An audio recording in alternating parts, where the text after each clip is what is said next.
Hey guys, Mac Rear here, coming to you from my home office where it's a little more relaxed. And yes, I do my own decorating. All right. Today I'm going to talk to you about two things that every homeowner needs to know before they list their home. Okay, especially before they make any decisions to change their listing. Okay, these two metrics are the absorption rate for your neighborhood and the average days on market. Okay, absorption rate. It's a measure of the buyers, really. It's more a measure of like demand. How that works is you take the past 12 months, how many homes sold in your neighborhood, you divide it by 12. So let's just say there were 24 homes in your neighborhood that sold, you divide that by 12, you have 2. So your absorption rate, 2 homes per month.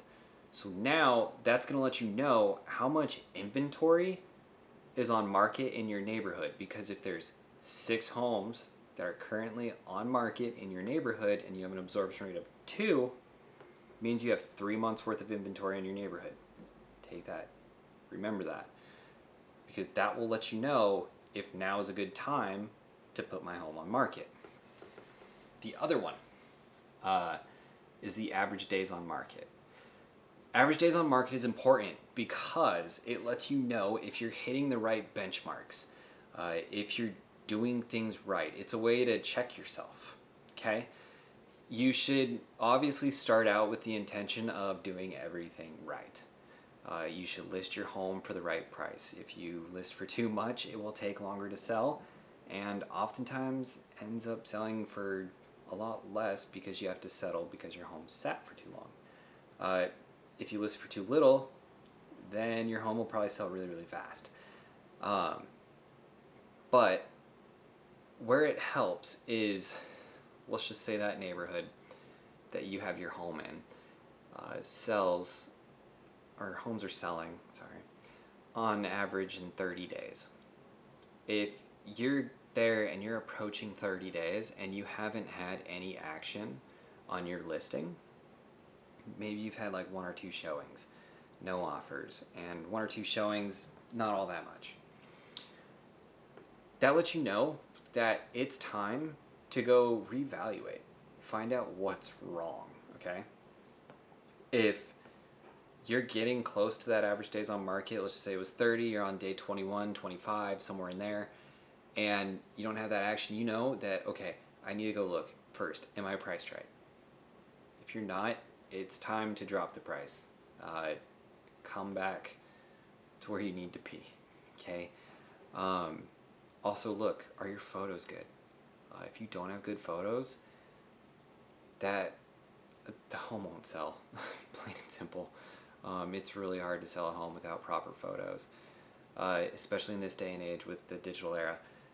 Everyone sees that first picture that you put on the MLS or on Zillow first. If that picture doesn't draw them in, they won't click on it, and they won't go to your home, and they won't view it, and they won't buy it, okay? Next would be, the description. Does it do the home justice? A lot of people don't pay much attention to this, and they should. And the reason being, a lot of people, what they'll do is they'll take the specifications of the home.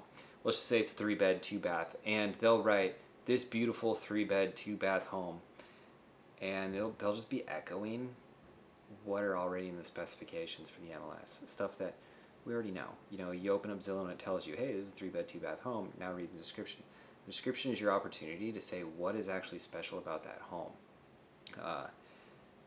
As a homeowner, you should let your agent know, hey, this is why I love the home. This is what makes it special to me. This little feature I found the most useful. Let your agent know those things. Have them put those in the description. If you're an agent, ask those things. Like, hey, what do you like about this house that people wouldn't just know from looking at these pictures or maybe showing up for one day? Those are things that should go in there, and those are things that do sell houses. The next would be, well, I shouldn't say next, but just another option. What could be wrong is your marketing. Are you getting it out there enough? Is all you did was put it on Zillow or put it on the MLS and that pushed it out to Zillow and you hope for the best? Or did you actually get out there and show it to some people? Did you do some reverse prospecting, stuff of that nature to actually sell the house, okay? Or did you just put a sign up and hope for the best? Those are all things that you need to evaluate, and as you get closer to coming on that full average days on market for your listing, you need to get more and more aggressive changing things. Okay, if you're already listing your home and you don't know the average days on market, you don't know your absorption rate, so you don't know if your neighborhood has too much inventory or not enough inventory, and you're making decisions like price drops, stop what you're doing, okay? Find those numbers out first, because if you know those numbers, you can make a more informed decision and you won't lose money, okay? If you drop your price too early, you're gonna lose money. If you drop it too late, then you can lose money because people are gonna see that as sitting and it's just gonna end up sitting longer, and statistically you'll lose money. So know these numbers, okay? Especially if you're an investor who's gonna buy a home, fix it, and then resell it. Know it, because if you take out a loan to pay for the home for that time period, you're gonna be paying interest for that amount of time as well. So ask your agent, what is the average days on market? What is the absorption rate for my neighborhood? Without knowing those, you don't really have a roadmap. You don't have a guide. You don't know if you're doing things right. You don't know if it's time to completely switch up what you're doing. So I hope that was useful. I hope that answered some questions, maybe taught you something. If you have any other real estate related questions, feel free to reach out. I'll answer them. As you can tell, I'm not exactly a videographer, but I do my best. So that's all.